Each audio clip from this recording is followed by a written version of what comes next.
We are going live.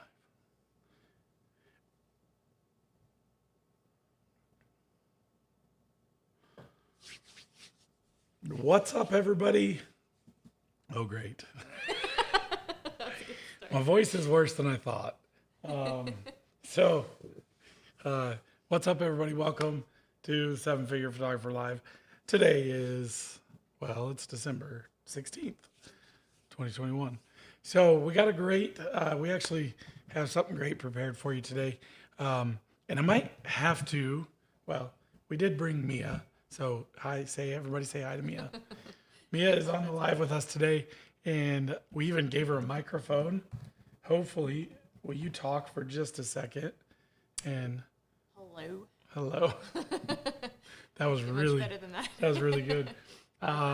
So hopefully, if anybody has any questions or you can't hear Mia, make sure to let us know in the comment section. A real quick note about the comment section. If you are watching this on your phone and you just clicked on the link, there is a little tab up at the top that says open an app or open app. You have to be in YouTube specifically to be able to comment.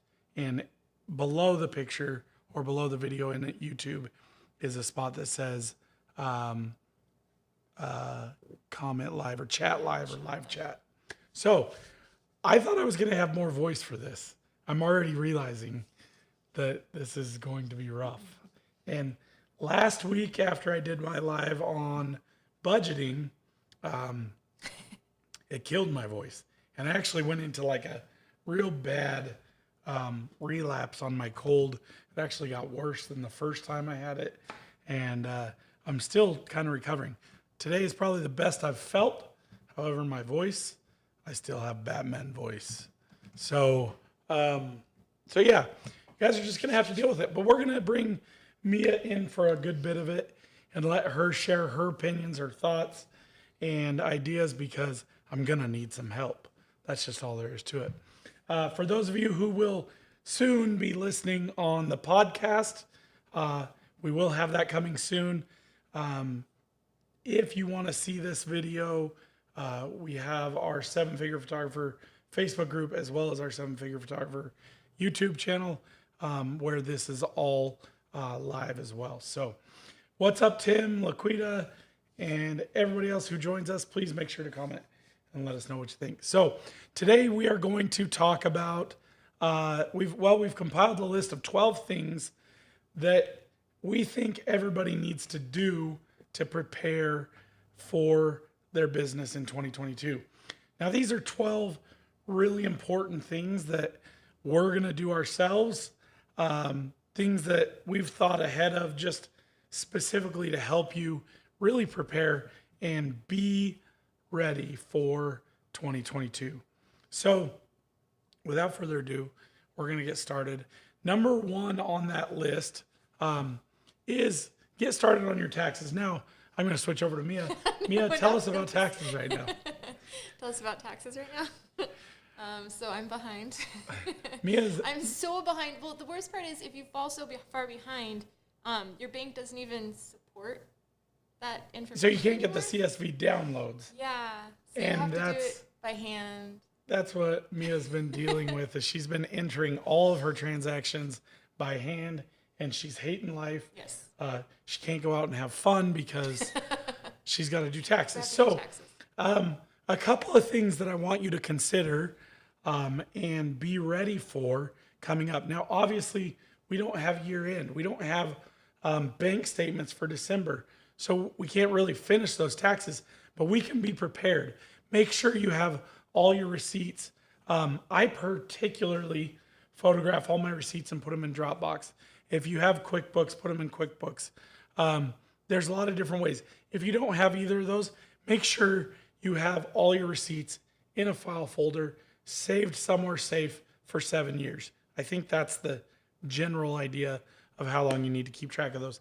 If you're not ready, go on January 1. I'm going to save you a lot of pain. Mia, I'm going to suggest this for you. Download your CSV or your the bank statement, not even the bank statement, download the Excel spreadsheet or CSV for your account from your bank, because a lot of banks don't hold that for very long. Sometimes they only hold it for 6 months. And when you get lazy and don't get those taxes done, it sucks.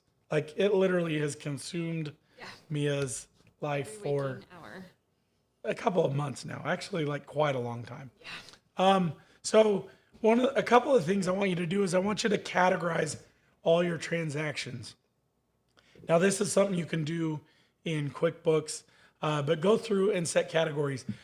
One of the categories I specifically make, and I've talked about this, is I like to categorize or tag.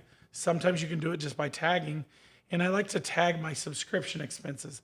I like to tag my supplies like stretcher bar for CIC Pro Lab, print supplies, ink, media, all those things. I like to categorize them, because then what it allows you to do is at the end of the year, you can look back and say, okay, this is how much money I spent on this. Now, one of the things, to give you a prime example, when you categorize these things, you can look back and say, okay, how many of this product did I order this year? Canvas is one of those things. If I order canvas in bulk, I get a discounted rate. So I know that this year we went through, I think it was 11 roll. Maybe it was more than that. I got to look at it. But let's just use 11 for example. If we went through 11 rolls of canvas, that's really low actually. If we went through 11 rolls of canvas, then I go to my manufacturer or to the vendor and say, hey, can I order, 15 rolls at a discounted rate?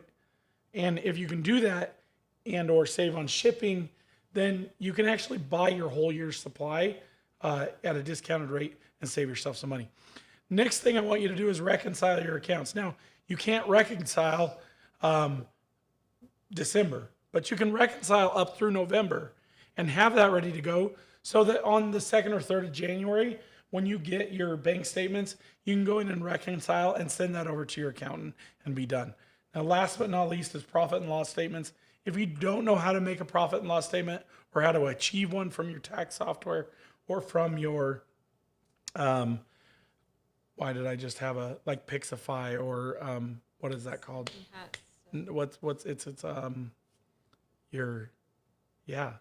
CRM.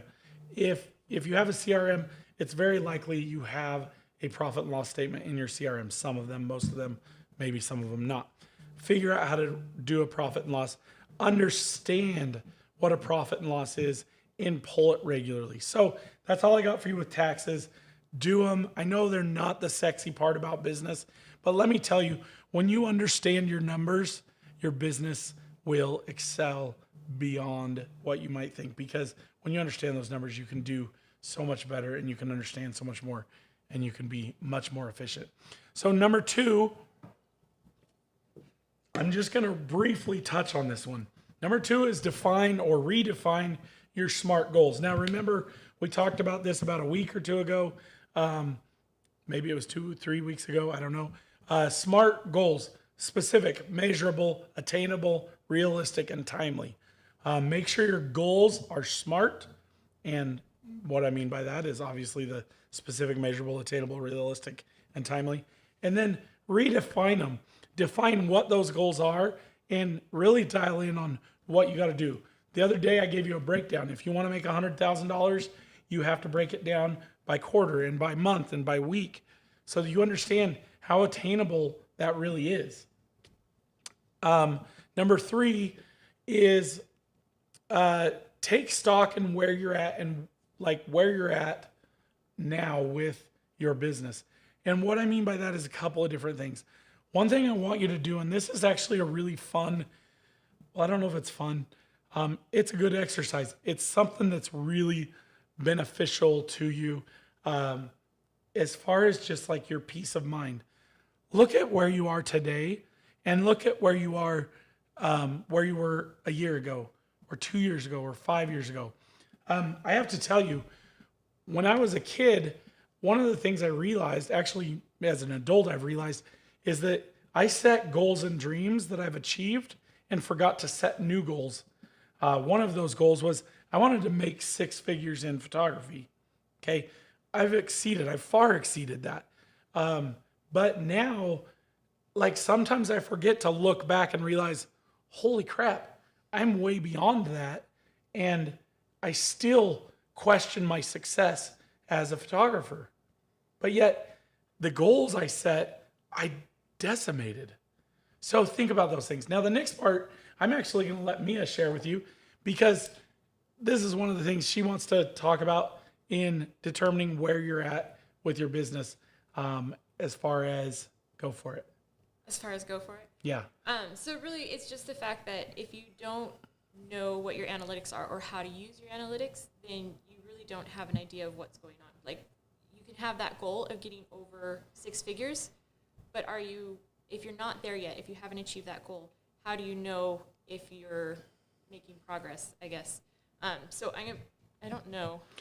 Just for the record, in case any of you don't understand what she means by analytics, she's talking about like your stats for social, also just the analytics for like KPIs and web stats and that kind of stuff. Well, and even like the ROIs, like we were talking about earlier when we were talking about the mailers that we sent out, and there's certain ROIs, learning all that. But a really easy way to start, if you go to Instagram, they have, I don't know if it'll focus on that, but they have all your analytics sitting there for you.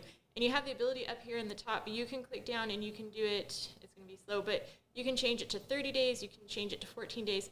If you sit here and you look at 7 days, if we update that, you'll see how little we've done in the last week.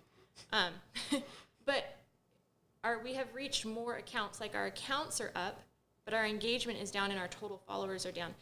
But that is such a small thing. And sometimes I think people get stuck on what happened last week. And really what you need to be looking for, if you go, I'm going over here to the last 90 days to update it to 90 days, is to take a big chunk. If you look at that big chunk, now our accounts reached is down, but the engagement is up like 71+%. And our total followers is also up over that longer period of time. And so I think you need to spend some time learning how to find the analytics, and 2, what you're going to do with them, because that really shows where you actually are sitting. And understanding what's important and what moves the needle in those. One of my favorite things to do is to actually pull my Google Analytics for my website and to look at it by the year. Like, where are my numbers at by the year? And are there any of those things changing? Some of the important things, like Mia, I'm going to have you share, what are some of the important items to pay attention to, especially for social media, when it comes to determining what moves the needle? You're on. I think, so these are the ones I keep in my drawer that I focus on. Growth rate, which would be your new followers over your base followers. So always kind of judging where your growth rate is, because obviously the more clients you have, the better chance you have to convert them over. As far as Instagram goes, probably Facebook too, your traffic, because really social media is just a chance to get them from the audience and put them into your site, right? Bring them into your door. So we really want to be seeing how many of those people are actually tapping on that website, how many are coming to your site, how many are giving you a call. So if you put your website taps over your followers, then that's a really easy way to see what your traffic is. Just multiply all these by 100 and you'll get a percentage. Kind of the same for the stories. Put the first view, like the first slide over the last view, you'll see how many are following you all the way through, especially right now as you guys are coming towards like ramping up for your new teams for the new year. How many people are actually following all the way through? Because if you put your CTA at the very end of your story and not like in the middle or the beginning, if you're down to like a 20% rate, by the time you get to the end, you need to remember that only 20% of the people, not your followers, the people that actually saw the story, are even getting to the part where you have your CTA, your call to action.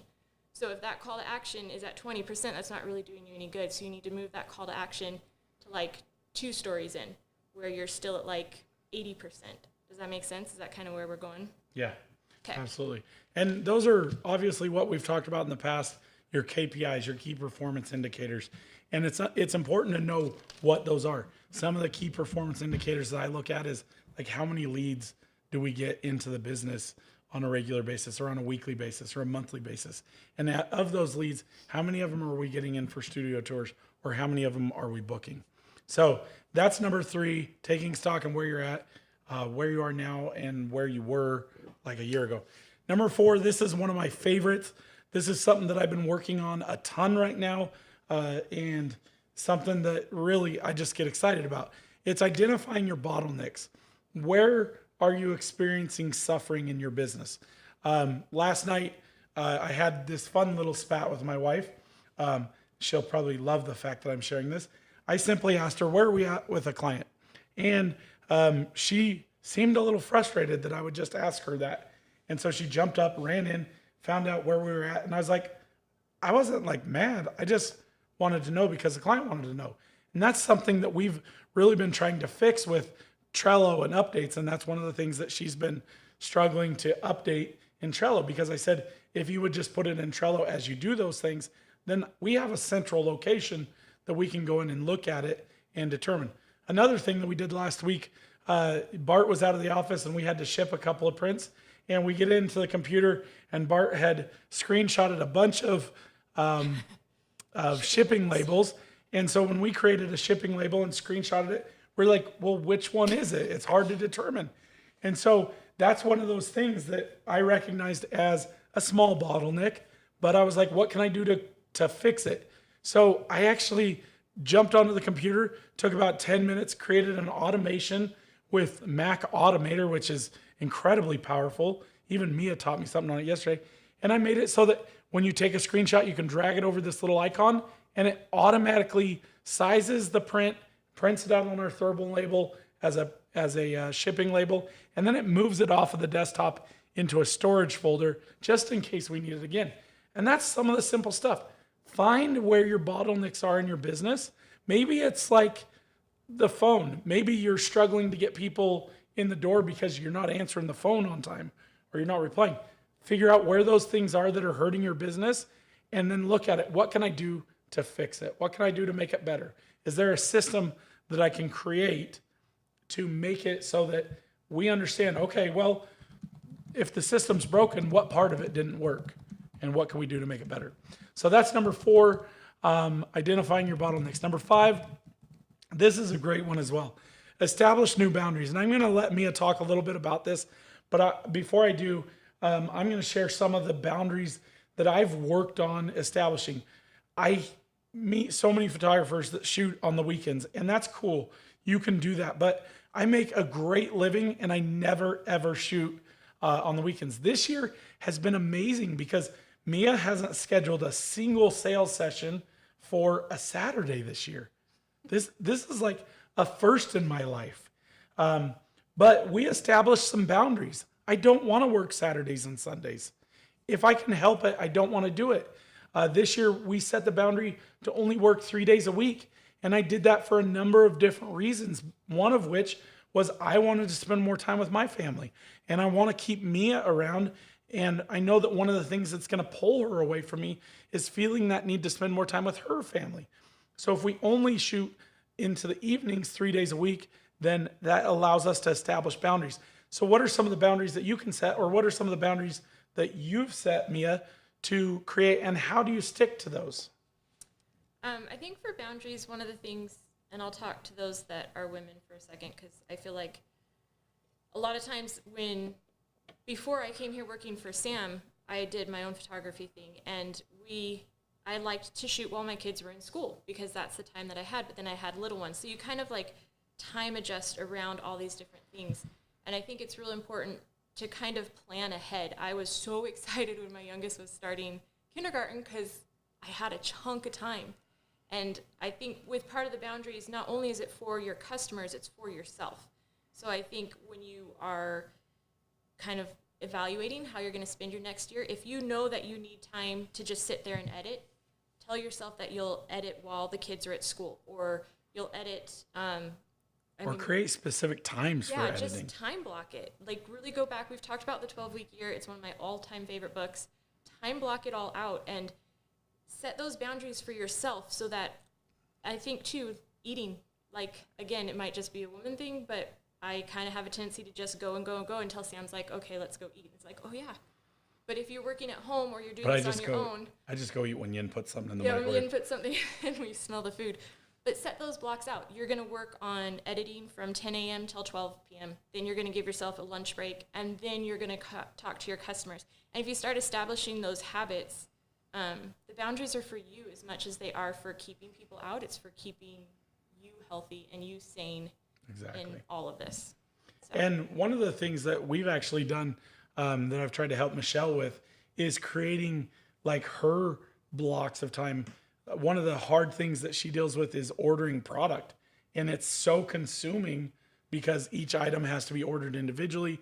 And so we've actually created systems where she just sets up like to order product only on Mondays or on Fridays, because then she can get through the week. And instead of ordering when orders come in or people approve stuff, she can say, okay, well, I'm going to order those on Friday. And she sets aside 2 or 3 hours and just orders everything for those days.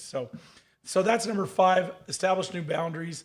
I can't tell you how important that is.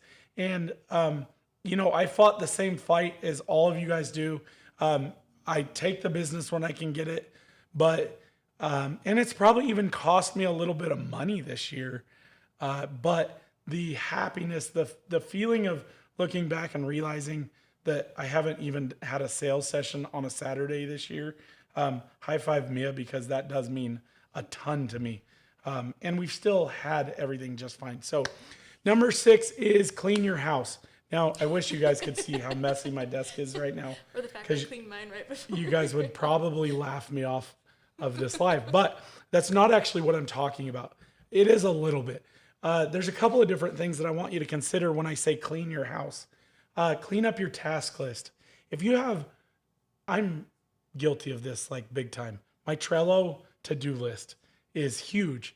And I try to make it a point. Mia always knows when I'm like cleaning up the to-do list because I start typing in every Trello card, like, where are we at on this? Where are we at on this? And she starts getting them. She's like, okay, well, Sam's clean. And she probably gets a little bit testy about it. So clean up your task list, your to-do list, and just make them nice and clean and get rid of stuff that doesn't matter, because every time you go in and look at it and it stresses you out, it just creates a negative environment for yourself. And when you're starting a new year, you don't need that.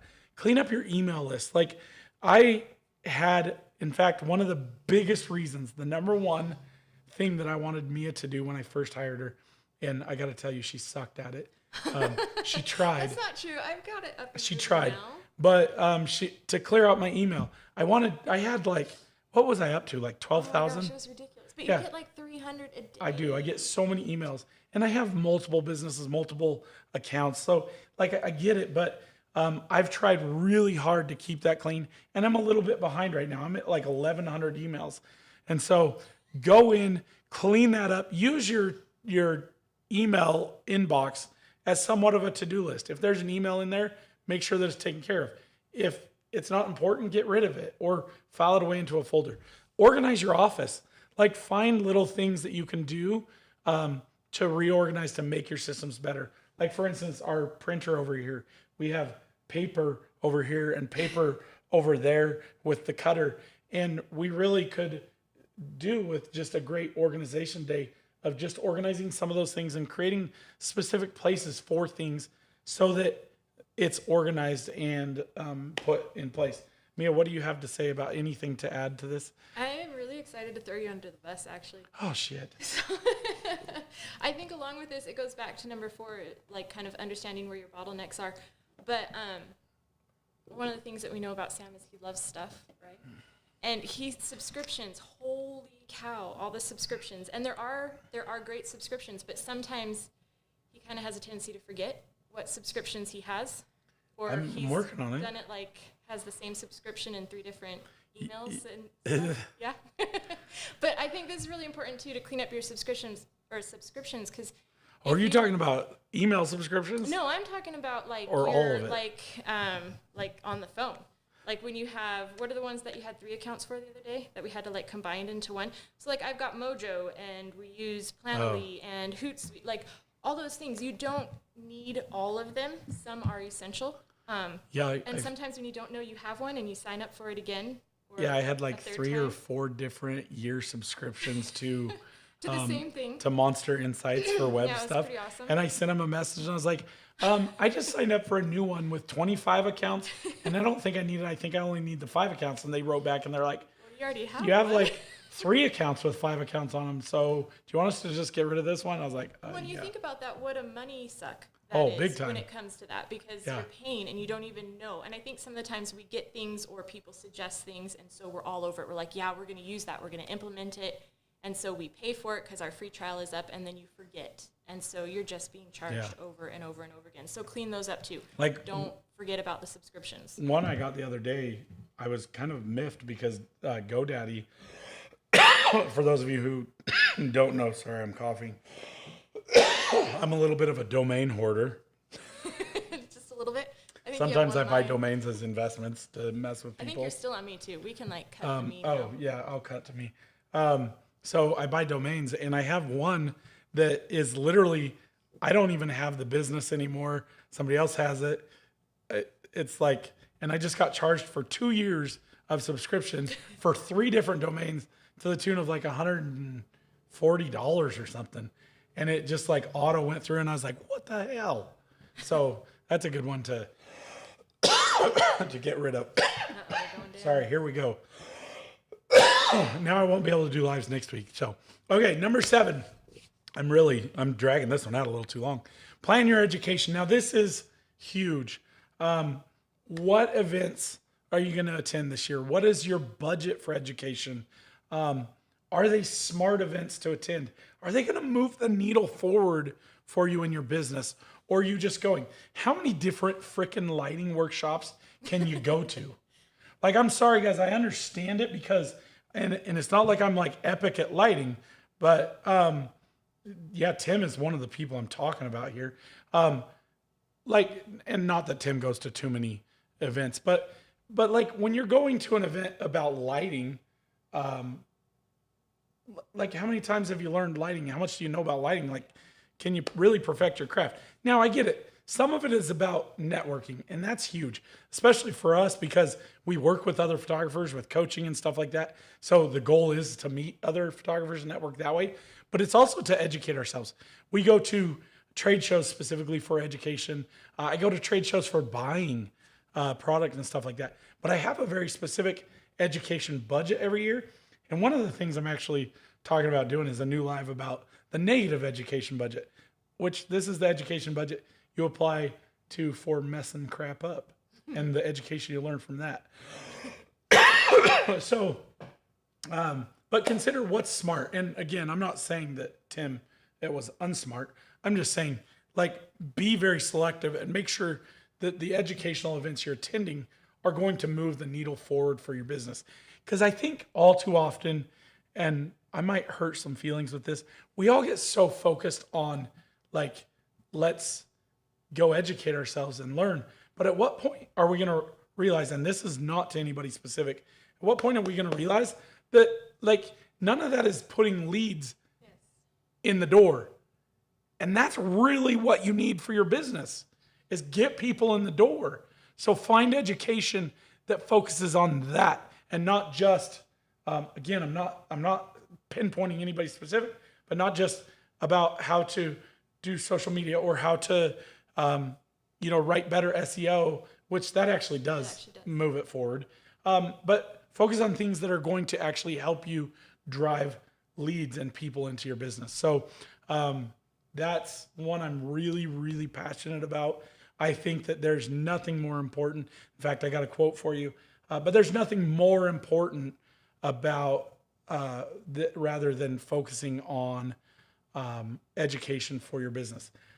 Obviously, you can spend too much money, just like you can buy too much gear, but you can also spend education dollars in the wrong places. So the quote that I had for you is, once Mia advances it forward for me. Oh, sorry. I don't just have it memorized. No, it's not on. Oh, yeah, it is on there. Yeah, it is. So the best investment you can make is an investment in yourself. The more you learn, the more you earn. And that's a Warren Buffett quote. The guy's earned a few dollars in his lifetime. So one to listen to. But definitely invest in yourself and invest in the things. again, we're going back to I can't remember which number it was, but determine where your bottlenecks are and focus your education on the things that will help you overcome those bottlenecks. So, number 8, I believe, schedule your time. Schedule you time, not your time, schedule you time. A couple years ago, my wife, my kid, were like, when are we going to get to spend summers together? When are we going to get to do these things? So I tried to really make it a point that every August, in the middle of my busy time, I take a week and I go on a family vacation. And I do this very specifically to show my family that I'm willing to step away from my business that I'm passionate about and take time with just them.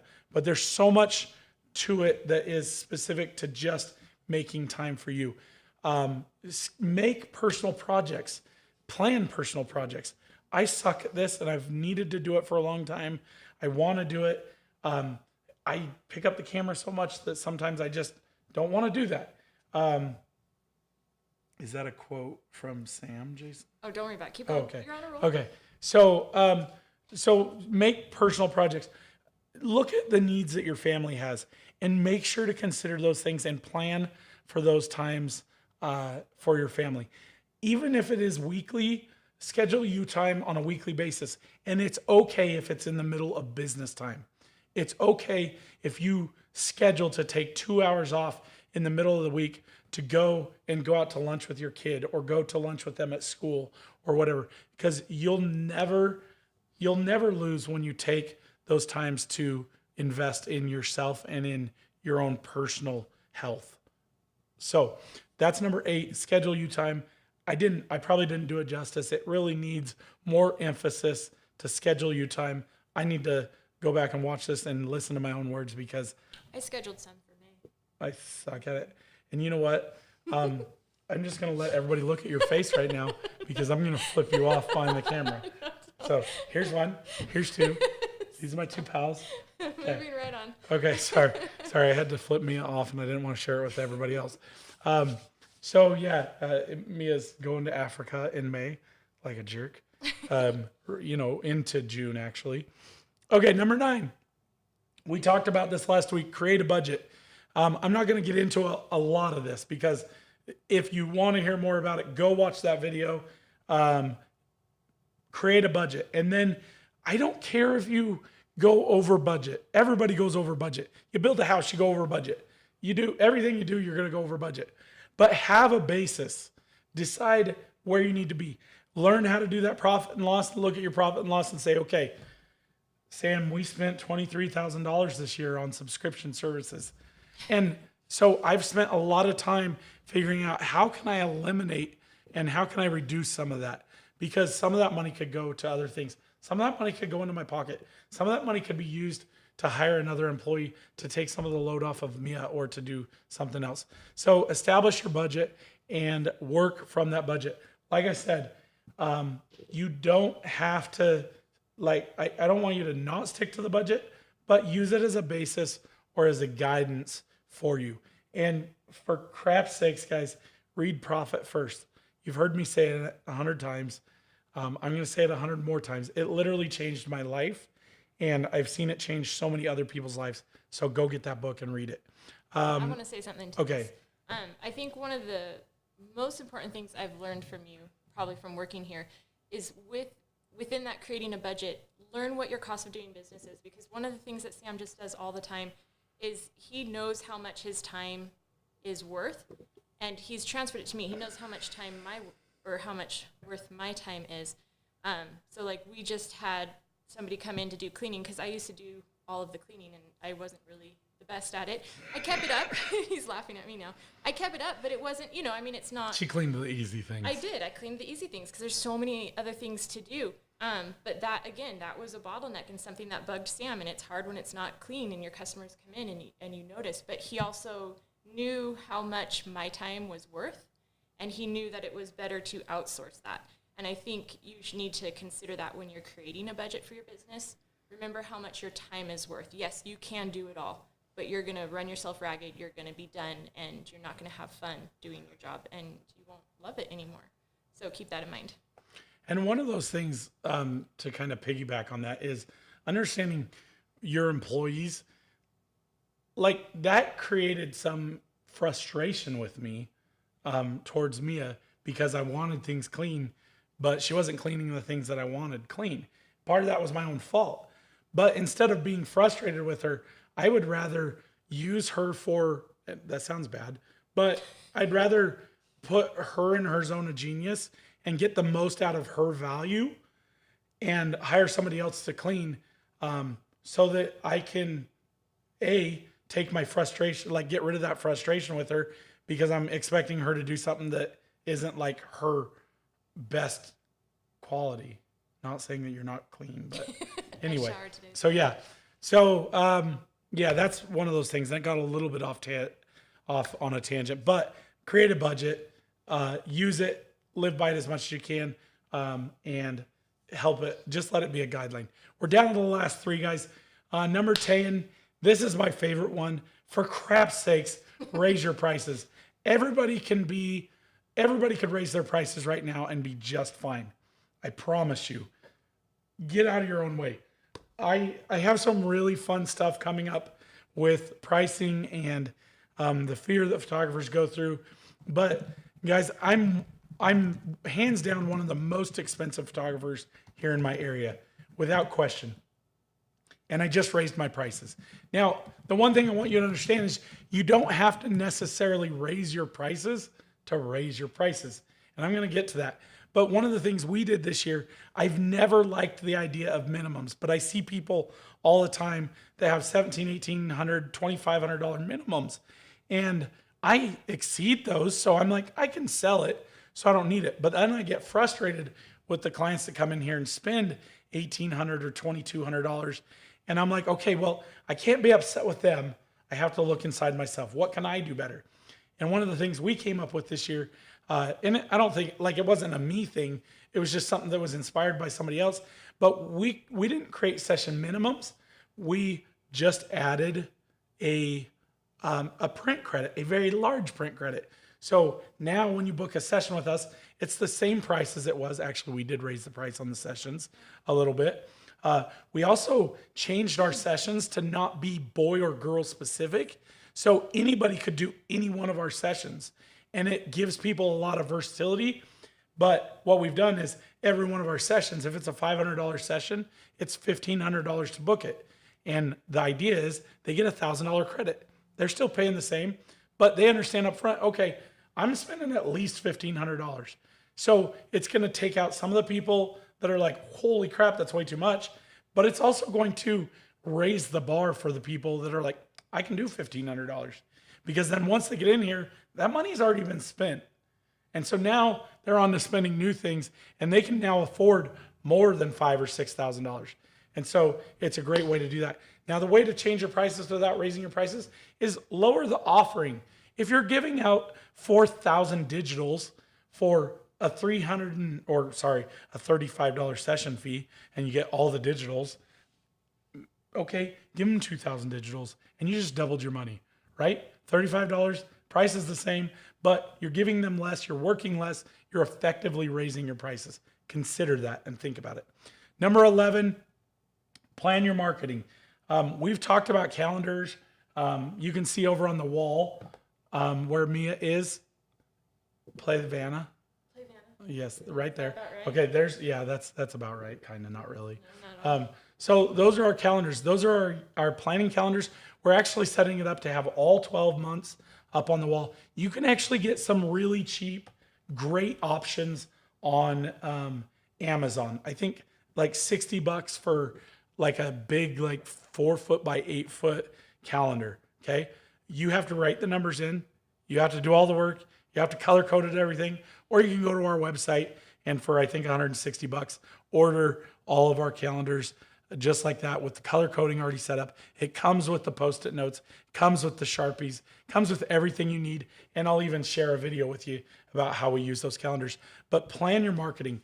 Go up to your calendars and write down, okay, for this month, this is our marketing focus. And then you understand that, okay, if this is our marketing focus this month, we're going to spend the 60 days before that doing all the social media and all this stuff to encourage that. Annie, we were talking the other day, and she actually suggested something that was really cool, and I really liked the idea, was to break it up into quarters. Have a specific marketing goal for the quarter. For those of you who do seniors, you know that January, February, and March is not the best time for seniors, depending upon where you're at, but it's a great time for the model programs or influencer programs or whatever you call it. And so make that your focus. Make sure that all your social media, all your direct mail, anything focuses on that. Build excitement about your marketing and engage with people. Get people to engage on social media. I do this every year. I struggle because I'm ready to just take a break for a couple months, and I'm like non-existent. Well, lately I've been non-existent on social media anyway because Mia does so much. So it kind of takes it off my plate. So that's plan your marketing. Number 11, make sure that you are planning it out and be effective and driven about how you do that. And I know that's a hard thing, but if it works better to break it up into quarters and do it that way, then break it down from there. What can you do month by month? Well, go back to the SMART thing and use those SMART goals. Is it something is it a marketing plan that's gonna actually further, like you were saying, the mark, or are you just doing it to throw content out there? I think a lot of people just throw content out there and they're not paying attention to, again, you have to have marketing goals. What is your goal for this? Bring in new influencers? Then does this story, is that going to follow that? Is there a time frame? Is it going to uphold that? Yeah. Is it realistic? Is it something that you really need to be spending your time on, or are you just doing it to do it because everyone tells you to do it? Yeah, absolutely. So like Mia's saying, just make sure that it is, it's defined and focused. Yeah. Make sure that your content, and I think that is such a valid point. Your content really does have to be focused or have a purpose. So if you want engagement, I'm dying. If you want engagement, make sure that your content is something that people can engage with and that it has a purpose. Number 12, this is a simple one. Clean and service your gear. Well, it's the downtime. If this is your busy time, maybe not a good time to do it, but clean and service your gear. And there's a lot to this, in my opinion. If you have like Canon or Nikon or Sony, a lot of them have pro service options like Canon CPS. For $100, you get like 2 free cleanings a year, I believe. And so if you have the $500 one, it's like unlimited cleanings or something like that. So send your equipment down to Canon Pro Services, get it cleaned. If you're going to any of the big conventions like Imaging or WPPI, a lot of those companies are there and will clean for free while you're there. So make sure your stuff is good. Check your cards. Make sure everything is good. Just clean it up, inventory it. One of the things that we are going to work on, Mia, I haven't told Mia about this, is inventorying our stuff because I realize I have a bunch of stuff out, like people borrow it and then just conveniently never bring it back. And I got so much crap that I don't know where it all is. So one of the things we're working on, or I'm going to work on, is creating a Trello card that's specific to the equipment. A picture, the serial number, when I bought it, like all those things on it. And then if somebody uses it, I'm going to mark it down in Trello and I'm going to put a return date on it and send them an email on the date that comes up. And so that way we can keep track of our inventory, know where our equipment is, because believe it or not, some of the biggest values in business are the inventory you have. And that can also be the inventory of equipment that you have working with. Also, clean out your storage closet. Mine could probably just, often. You could probably just throw a bomb in there. But sell the crap you don't use. And if you have old stuff that needs to be updated, consider updating it. Consider the conventions, the expos, updating that stuff there. Take cash and buy with cash because you can get a deal. I've told you this, guys, lots of times. I have a printer I think is going out right now. And so when I go to the expo, I'll probably plan to buy a printer while I'm at the expo because I get a lot of ink with it. I get a discount. They ship it for free. All those great things save me money in the long run. So we have just covered 12 fabulous things that you can do super easy right now before the end of 2022. Some of it might lead into 2022, but they're things that you can jump right in and get things going, get working on them. 12 things that you can do that will set you up to be prepared for success in 2022. Mia, do you have anything you want to add to that? Just on the number 12, I think we think about the big stuff. We had a really sad experience happen not that long ago where we had one simple little card that ruined that whole session for that family. And we were doing mini shoots and ran through the whole thing, and we had the system going. We get them in so they can see their sales session, and we can't pull anything. And we're talking little kids. So, like, these little kids were in there, and they had their cookies, and they were doing the whole thing, and the mom was done, and the kids are now done. And mom was so excited because they acted so great.